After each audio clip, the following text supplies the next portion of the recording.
We may be seated. Hallelujah.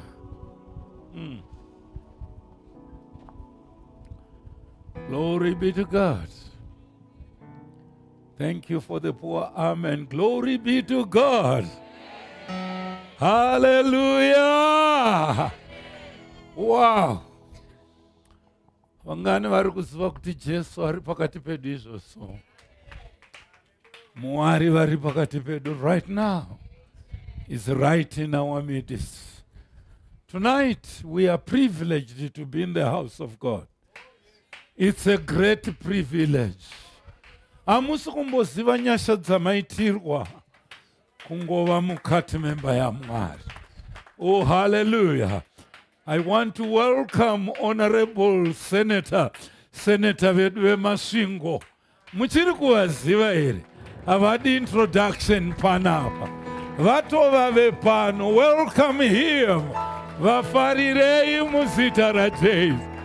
Hallelujah. Oh yes, thank you so much, sir. You are more than welcome. We love you and God bless you. Hallelujah. Manirana si manirakatinakira. Mune shoko benyo nasi.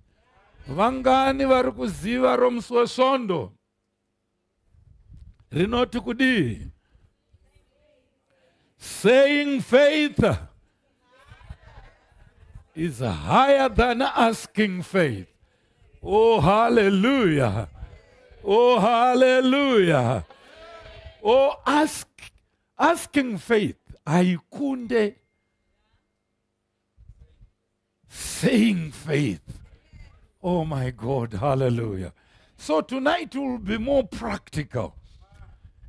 Taurogirne kuti wagadzirire kutaura kutenda. Oh my God, hallelujah. Zvose zvatinotaura muno hazvisi zvedambe. Tiri kutaura kutenda. Ende zvatinotaura zvichiitika hazvirege kuitika. Zviri kuzoitika. Iweneni ndisu tatenderwa kuva pano manherano. Rugwaro rwedu runowanikwa kuna Isaiah 48 pavhesi ya number 10. Isaiah 48 verse number 10. Oh, hallelujah. Inongoverengwa ichiti, behold. Shoko rinoti behold rinoreva kuti mira zvose zvauri kuita, tarisa. Behold, I have refined you, but not with the silver. I have chosen thee in the furnace of affliction. I have chosen you from the furnace of Shona. Tarira. Ande, ngoverengai.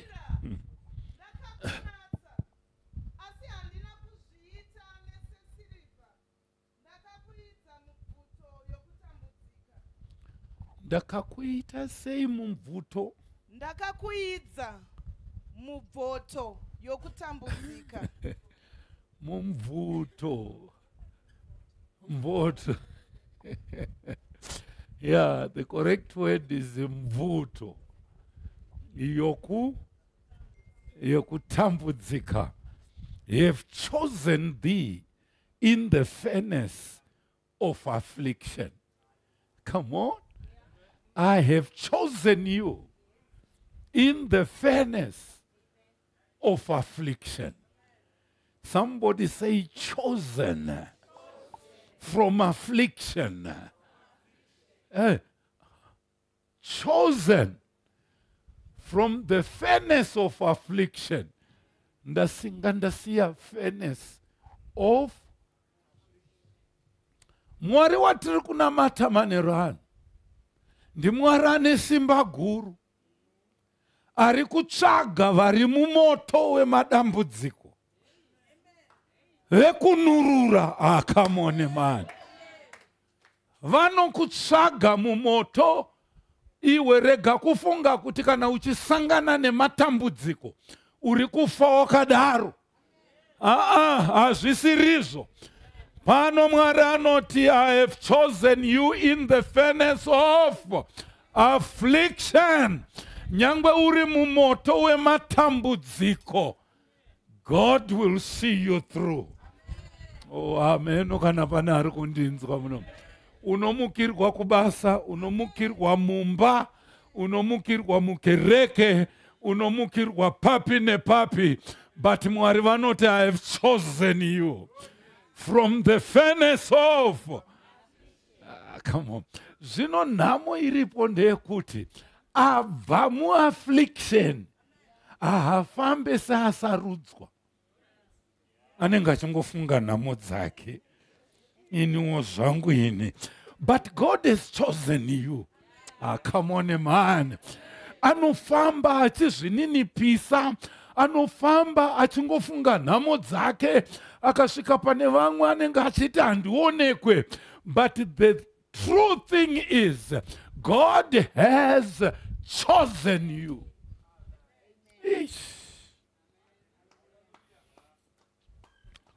Regai ndimbofamba neshoko rangu manerano. You see, let affliction come, but God has chosen me. I'm saying let affliction come, but God has. When affliction comes to me, matambudziko achiuya kwandiri, ndinoataurira kuti makanonoka, because God has chosen me. I am the chosen one of God. Ameno kana muri kunzwisisa shoko randiri kutaura. Iwe chimboti I was chosen. Ndine urombo nevaye vanopupura vachiti ndakasarudza kutevera Jesu. Hauna kumbosarudza. Bhaibheri rinoti hakuna anouya kwandiri kunze kwekunge baba vamukwevera kwandiri. Kureva kuti baba ndo vanenge vakunongedza. You are chosen. You are selected. Kumhuri yekwenyu, kudzinza rekwenyu. Then when God chooses you, come on, man. Ndiri kuda vanhu vanogamuchira kusarudzwa kwavo. Pane ari kundinzwa here? Tauriro rine kuti I was chosen.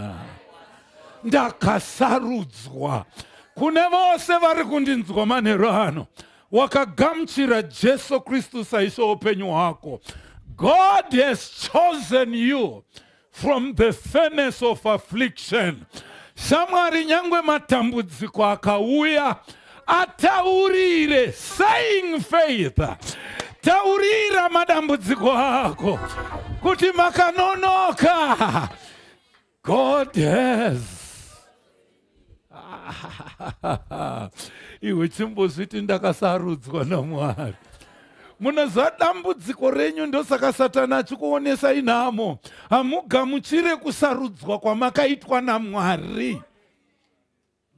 Come on, man. Hamugamuchire kusarudzwa kwamakaitwa naMwari.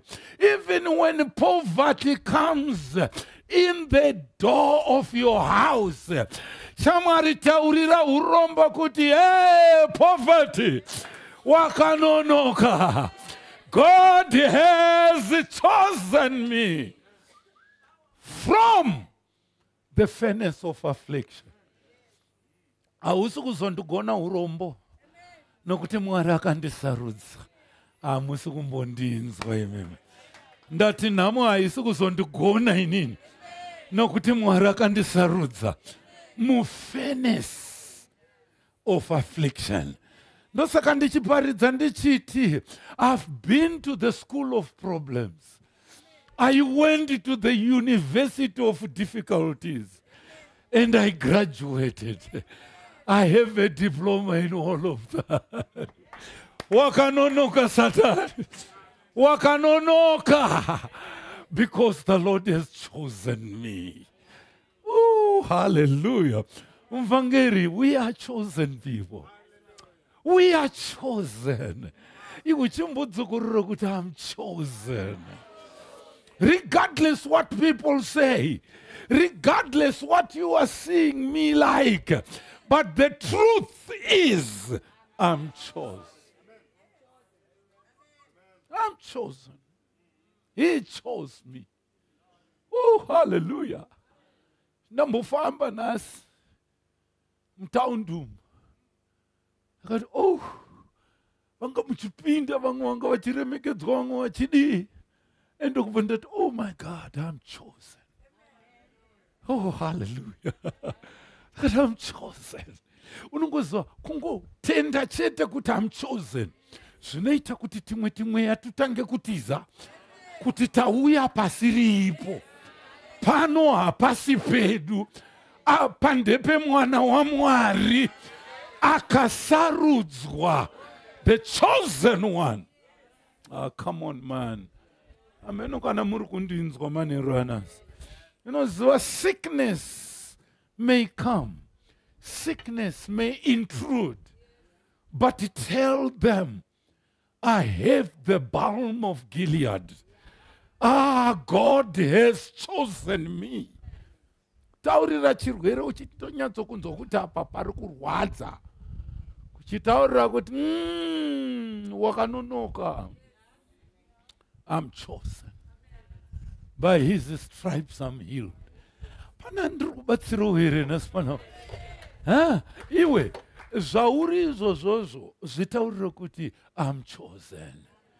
Pana rikubata zvandiri kutaura here pana.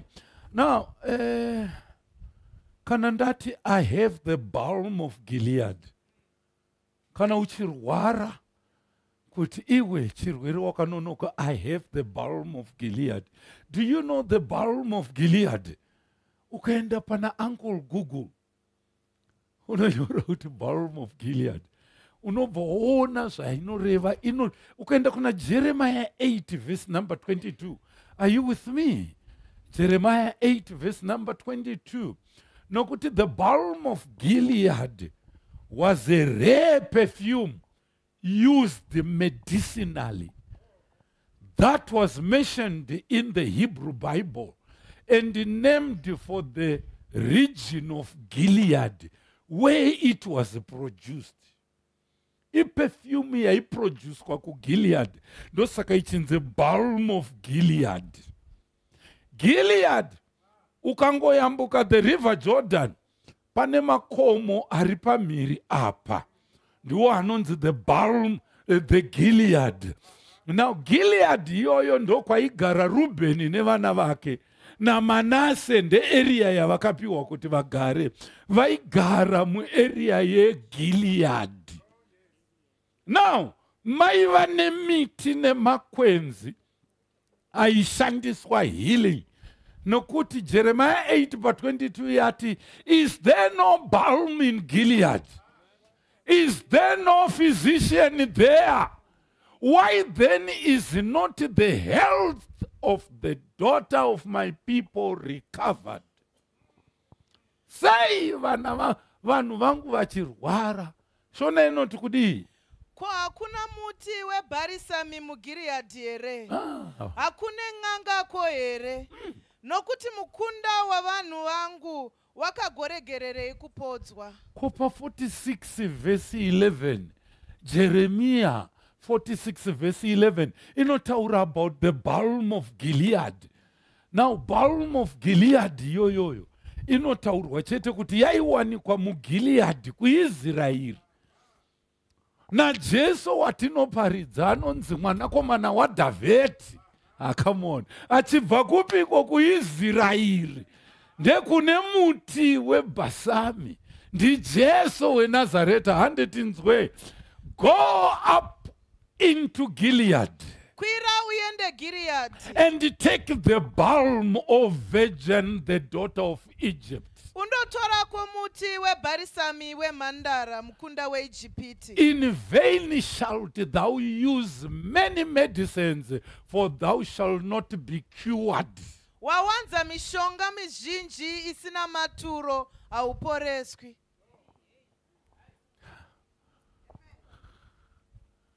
ndatukaona chirwere chauya taura kuti sorry, I have the balm of Gilead because I'm chosen.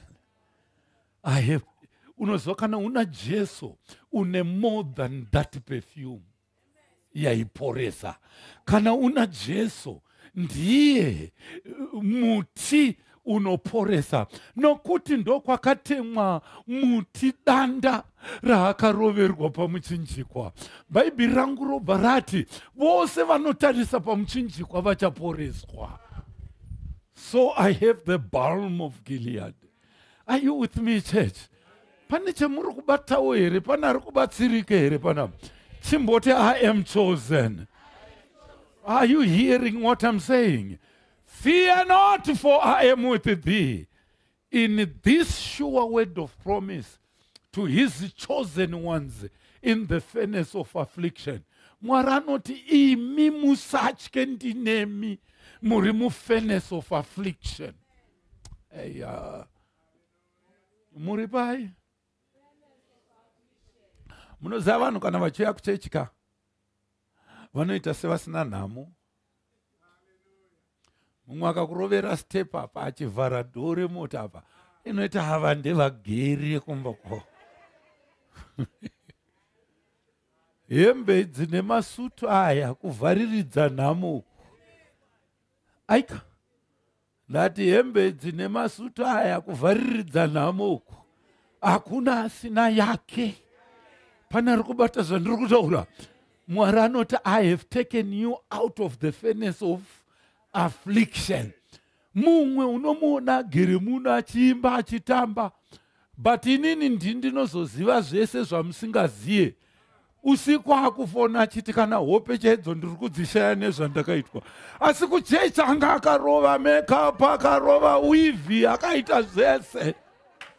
Oh, hallelujah. I have taken you out of the furnace of affliction. Pana ari kubata here zvandiri kutaura. But pana pamanji Mwari anoti imi muri mu-affliction. Fear not. Handi kuna Isaiah 43 mani part 2. Panoti usatye. Nyangwe ukapfuura nemumvura zhinji. Nemumoto. Come on. Kana uchipinda nomumvura zhinji. When you pass through the waters, ndichava newe. I will be with you. Kana nomunzizi. And in the rivers, adzinga kunyudzi. they shall not overflow thee. Kana uchifamba nomumoto. When thou walkest through that furnace of fire, haungatsvi. thou shalt not be burned. Nomurazvo wemoto haungakupisi. Neither shall the flame kindle upon thee. Ndataura ndichiti nyangwe affliction yakauya, itaurire kuti wakanonoka. I am chosen of the Lord. Iwe Shadrach, Meshach na Abednego vakati kurwirwa kana kusarwirwa, vaiziva kuti takasarudzwa, tinaye mudzikinuri wedu. Pana aneni here panapa? Zvino Bhaibheri rinoti kune vakasarudzwa usatye, usavhunduke. Miedzo inotyisa, miedzo yakaipisisa. Rega kuitya, rega kuivhunduka. Nokuti Mwari uyu anokurwira.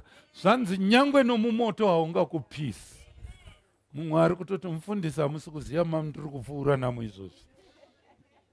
Hamusi kumboziva zvandinazvo. Muri kungotaura zvenyu mufundisi. Zviri kumba kwangu uku. Handina inazvo. Chandoziva ndechekuti wakasarudzwa. Hallelujah. Wakaita sei? Wakasarudzwa. Vakasarudzwa vasina kupinda nomoto ndananiko. Vana Erisha vakatiza Jezebheri achiti nhasi ndinodimura musoro wako. Is that not affliction? Ana Dhaniero vaitaura naMwari vakakandwa mugomba reshumba. Is that not affliction? Pana kubata here zvandiri kutaura pana. Mukristu unosangana nazo zvinokusimbisa. Ndositaura zvangu ini. Noza muKristu asati amboedzwa imbodze yemuKristu. Ndati imbodze yemuKristu.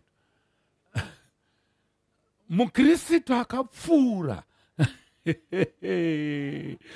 nemune zvinorema, achibuda achienda achiti ndosaka uyu akataura, anonzi aniko uyu Jobho anoti kana Mwari vapedza kundiedza ndichabuda ndaita segoridhe. Maedzerwo acho ekufirwa nevana vese, upfumi hwese. But Job says, when he has finished trying me, I will come forth as gold. Ndichabuda ndaita segoridhe. Hama dzangu, church, musatye muedzo, musatye moto, musatye zvinorwadza. Zvose izvozvo kudya kwedu. Come on, man. All I know is I am chosen. Hallelujah. You see, God says, fear not. Is it Isaiah 41 per 10 man? Isaiah 41. Fear thou not, for I am with you. Usatya nokuti ndinewe. Be not dismayed, usavhunduka, for I am thy God. nokuti ndiri Mwari wako. Iwe, pane zvinovhundutsa. Pane zvokuti zvikauya unoti zvikanzwika ndichanyarira pai. But the Bible riri kuti don't be dismayed. Come on, man. Usambotye kunyara kana kudii. Nokuti you are chosen. And the Lord is with you. Mwari vanewe. Are you hearing what I'm saying? And he says, I will strengthen you. Ndichakusimbisa. Yeah, I will help you. Zvirokwazvo ndichakubatsira. Yeah, I will uphold thee with the right hand of my righteousness. Zvirokwazvo ndichakutsigira noruoko rwangu rworudyi rune simba. Daniel akakandwa mugomba reshumba, ruoko rwaJehovha rwanga ruri pamusoro pake. Shumba hadzina kumudya. Shadrach, Meshach, Abednego vakakandwa mugomba remoto. I tell you, kana bvudzi ravo harina kunhuhwa moto, kana hembe dzavakanga vakapfeka hadzina kutsva, asi moto wakapisa vakakanda. Chimboti I'm chosen. Pana rikonzwa zvandiri kutaura. When you are chosen, handinayo pavhesi 11 inoti kudii? Come on, man, behold, all they that were incensed against thee shall be ashamed and confounded. Tarira, vose vanokutsamwira vachanyadziswa vave nenyadzi. Iwe, handinayo, vave nenyadzi. They shall be as nothing. Vanokakarara newe vachava sechinhu chisipo, vachaparara. And they that strive with thee shall perish. Vanorwa newe ndo vachaparara. Kwete iwewe, you are chosen. And kana Mwari akuda ari kuti fear not. Vari kunzi fear not. Kune vari kuuya kuzorwa newe. Kune vari kuuya kuzokakavara newe. Ndo vari kunzi chii? Fear not. Nokuti ini ndichakubatsira. Vari kuuya kuzorwa newe vachaita sechinhu chisipo. Come on, man. Verse number 12. Thou shalt seek them and shall not find them. Uchavatsvaka asi haungavawani. Even them that contended with thee. Ivo vanokakavara newe. They that war against you shall be as nothing. Vanorwa newe vachava sechinhu chisipo. And as a thing of naught. Sechinhu chisina maturo. Vanorwa newe vasava sechinhu chisina maturo. Toroge rinoiti ndini ndiri kurewa. Usarwe neni. Hallelujah.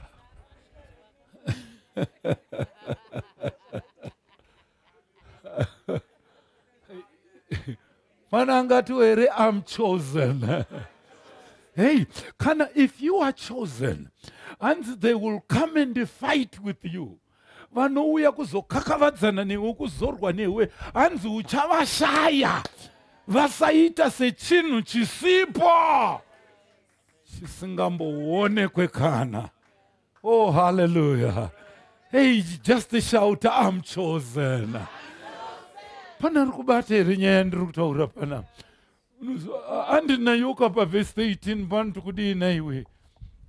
For I, the Lord thy God, will hold thy right hand. Nokuti ini Jehovha Mwari wako ndichabata ruoko rwako rworudyi. Saying unto thee, fear not, I will help you. Ndichiti kwauri, usatya, ini ndichakubatsira. Seneta muri kuzvinzwa. Usavhunduke. Hanzi vanouya kuzorwa newe vachaita sechinhu chisipo. Are you getting what I'm saying? I love the word of God. Ameno kana muri kundinzwa. Kana unaye chaiye anga achikuonesa nhamo. Iwe hanzi fear not. Come on, man. Hanzi fear not. Church your faith alive. Fear not. You are chosen. Makasarudzwa na Mwari.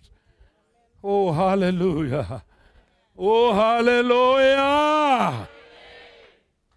You see, Mwari uyu, I wanted verse 14, but ngoyapera naye. Fear not. And fear not wakawanda. Ora tigare zvenyu pasi. Ndiende kuna Ruka 10:19. Ruka 10:19. Nokuti Mwari uyu zvinotyisa zviripo asi ari kuti usatye. Apo anoti, behold, I give unto you power to tread on serpents and scorpions. Ngatimbomirei ipapo. Ndiri kukupai simba rokutsika chii? Pamusoro. Nyoka. Ngaingoonekwa. Asi Mwari ari kuti usatye ndinewe. Are you with me here? Muri kuona zvinotyisa zvacho zviri kutaurwa. Nyoka ngaingoonekwa apo. Iwe.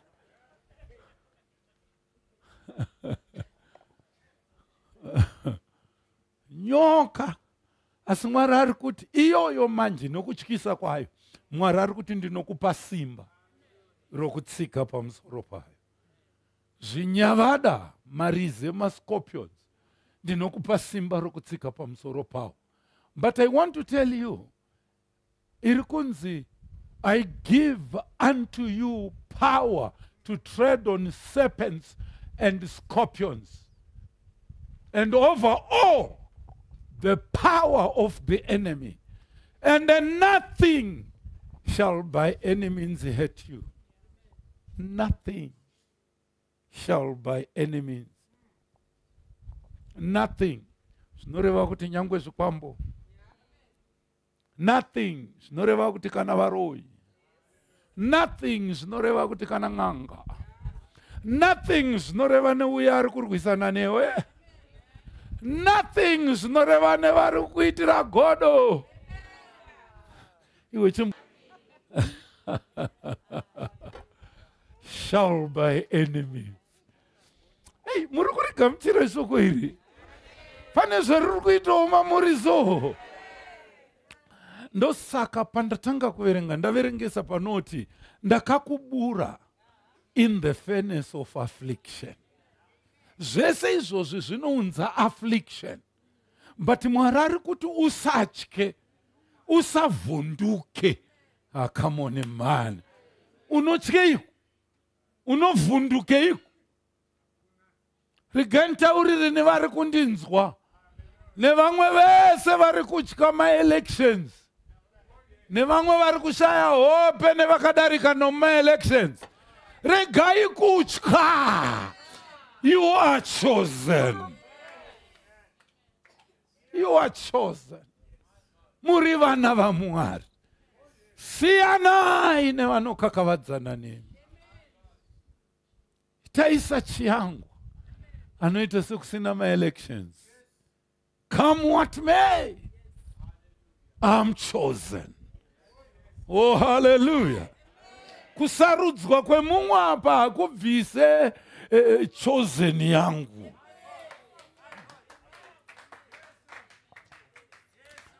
Ungatore ofisi yandinayo, but haugone kutora Jesu ari pandiri. Haugone kutora kuzodzwa kuri pandiri. Haugone kuzvitora izvo. Handishaire hope zvisina basa. I'm chosen. Hey, come on. Somebody say, I'm chosen. Wakasarudzwa naMwari iwewe. Umwe ari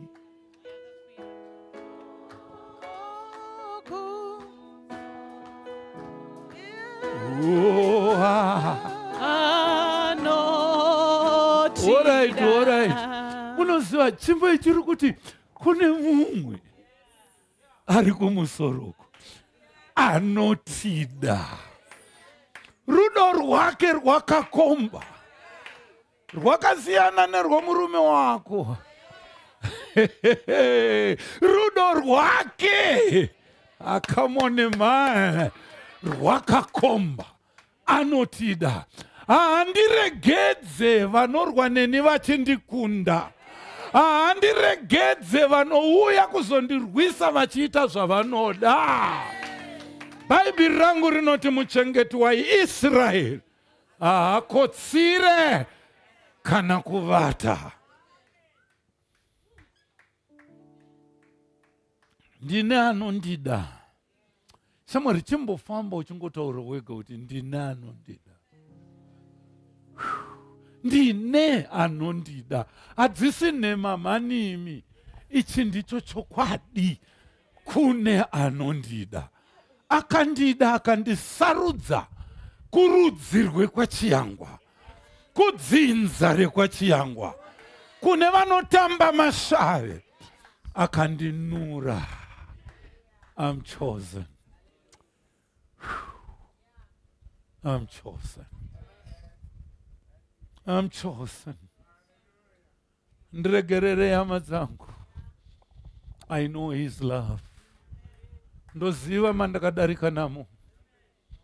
Ndinoziva vazhinji vakanga vachida kundipfudza. Ndinoziva matara akawanda nanhasi ari kurongwa. Asi Mwari uyu, Israeri ngada kuti dai asiri Jehovha, vavengi vangu vangadai vakandimedza.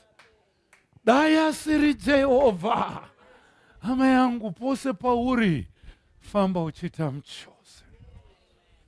Nokuti Bhaibheri rangu rinoti, we are a chosen people. 1 Peter 2:9, a royal priesthood. Are you with me? Pandiri kuti I'm chosen. Handisi kungozvitora ndega. Even Peter anonyorera maJudha anoti we are chosen. Inoti, but you are a chosen generation, a royal priesthood, a holy nation.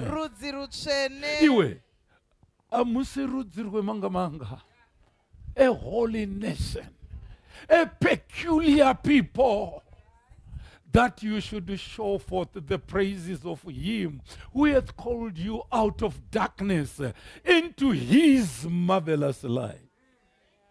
You are chosen. You are chosen. Verse 10,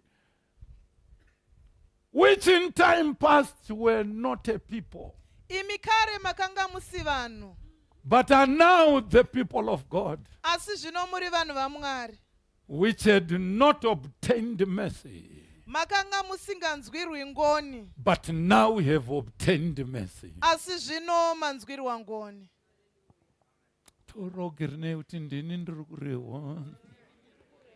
kare makanga musiri vanhu. Ati kare manga musiri. But izvo muchibva panapa shamwari dzenyu ndo vakare vari kunzi havasi vanhu. Neshamwari dzako dzauswera uchitamba nadzo. Asi muri kunzi makasarudzwa, budai pakati pavo. Muve vanhu vaMwari. You are a peculiar people. Are you hearing what I'm saying? Amusi vanhu vemanga imimi. Muri vanhu vanoshamisa. Nyangwe kunyika dziri kunze kwa makaenda uko. Ivai vanhu vaMwari. Regai kufanana nevasiri vanhu avo. You were chosen. You are a chosen generation. A royal priesthood. Ndiri kureva iwewe. Satani haafarire kunzwa izvozvo. Ndosaka achiuya achitirwisa. Kuti ufunge sezvinongofungawo vamwe. Vanhu ava vanenge vaneta, regai ndimire zvangu. Hallelujah. Hallelujah. Hey, am I talking to the chosen generation? Inini ndichitodrive mota yangu ndichitokona pamba pangu. The first word is I'm chosen. Poverty wakanonoka. Because he is in my house. Mwari wacho ari kutorumba mangu. Ukada kupinda muno muchasangana.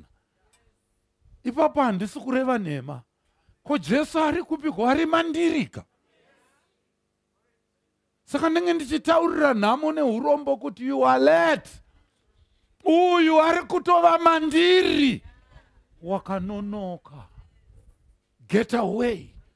Nhasi enda unopinda mako uchitaura. Saying faith is higher than asking faith. I am chosen. Ndiri munhu akasarudzwa. Iwewe hausisina chanzumba muno. Nhamo, urombo, kushupika. Zvese hauna chance pandiri. Nokuti Mwari akandinhonga mu furnace of affliction. Mumatambudziko anotyisa. Shall we stand up, everybody? Mwari kokumusoro kudenga anotida. Imbai kamuchingouya nayasikana.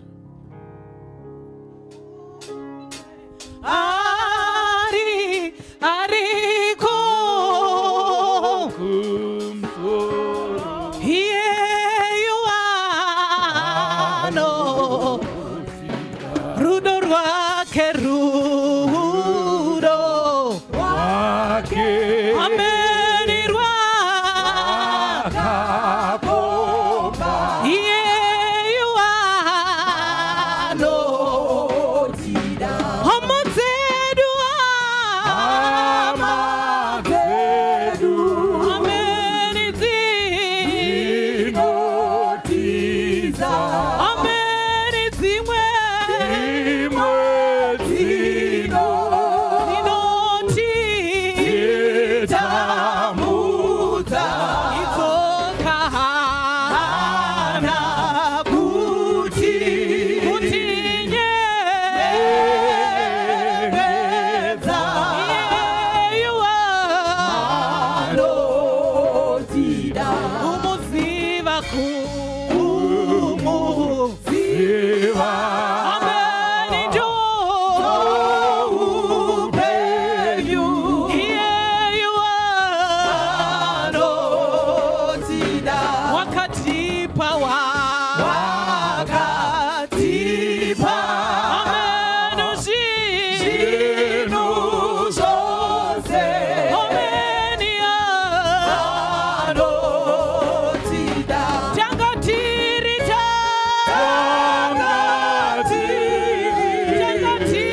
kure naye here you are wakatitenga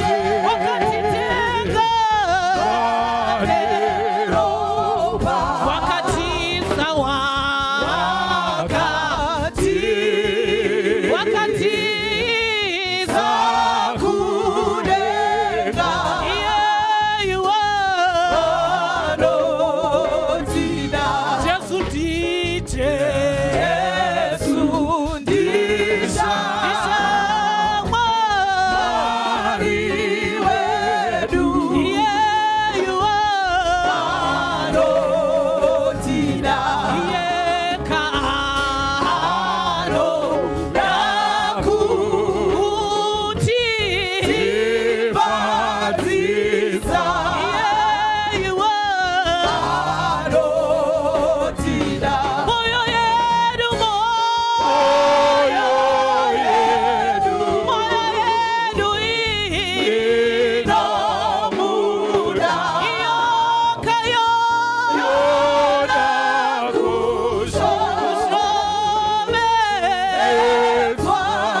Mwari. Baba vedu manero ano muzita ra Jesu. Makatisarudza, mukatitora mufenes of affliction.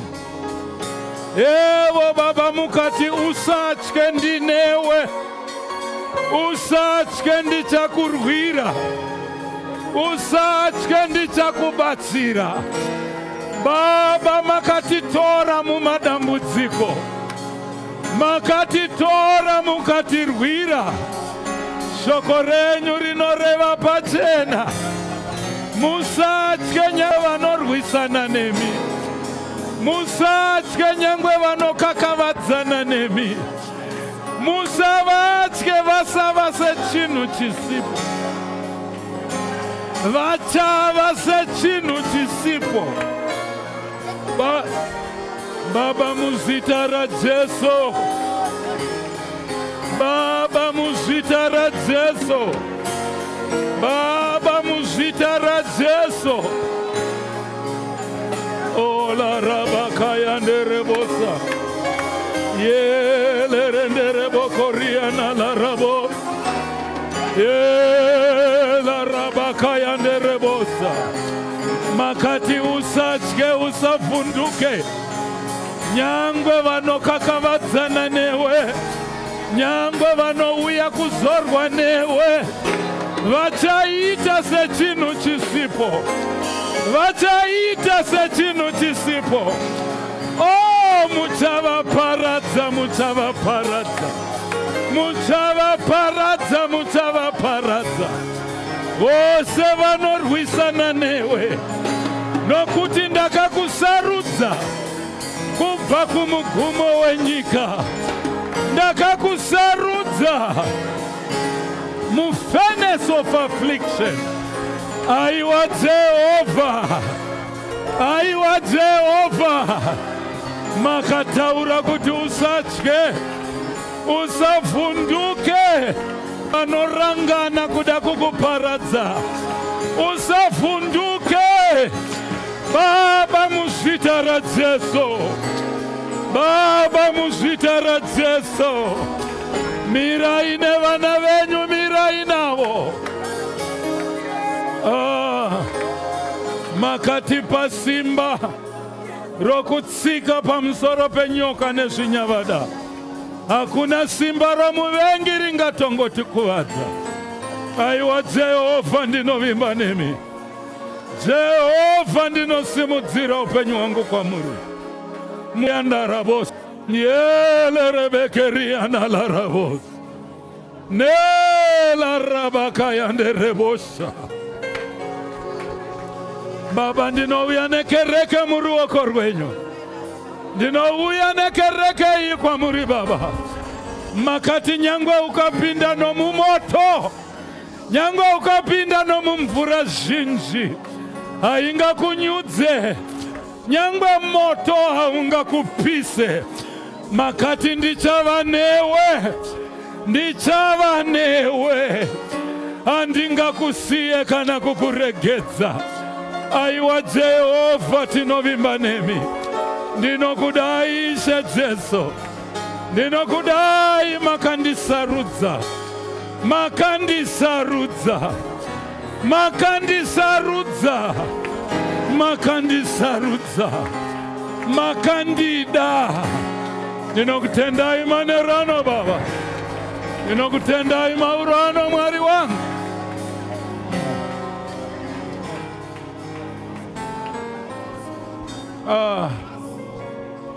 Oya mandere bosa, yele rebekerianda, nela rabakayando robosa, yele rebekeri la rabosete anda mahate rebos.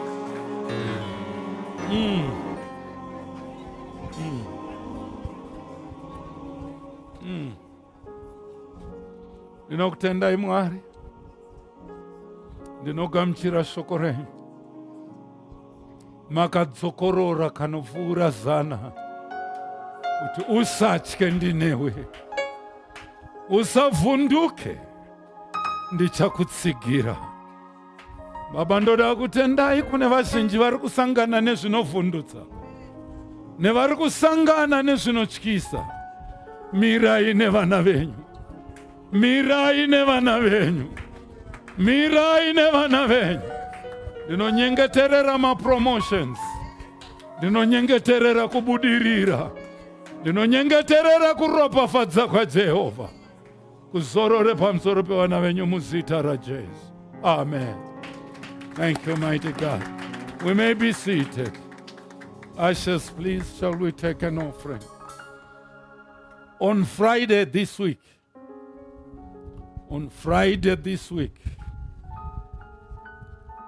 we have got our revival.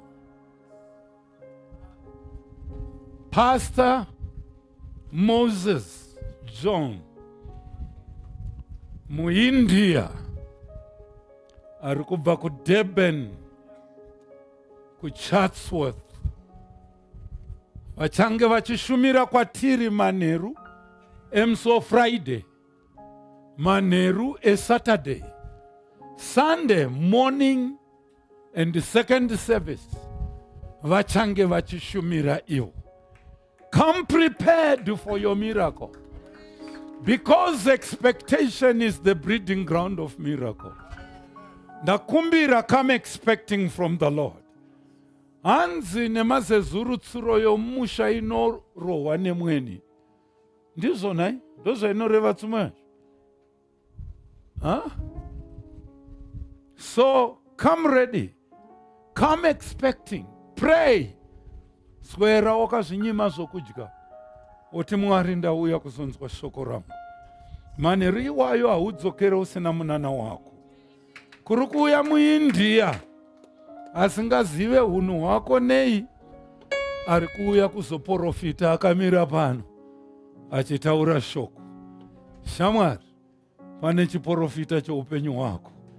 Mukoke vazhinji, tumirai mashoko kune vakawanda. Kwaiwa usati watanga kumwaya. Nhasi manheru, alright, zvakanaka. Ndinoti baba vedu vavhare nokunyengetera. Thank you.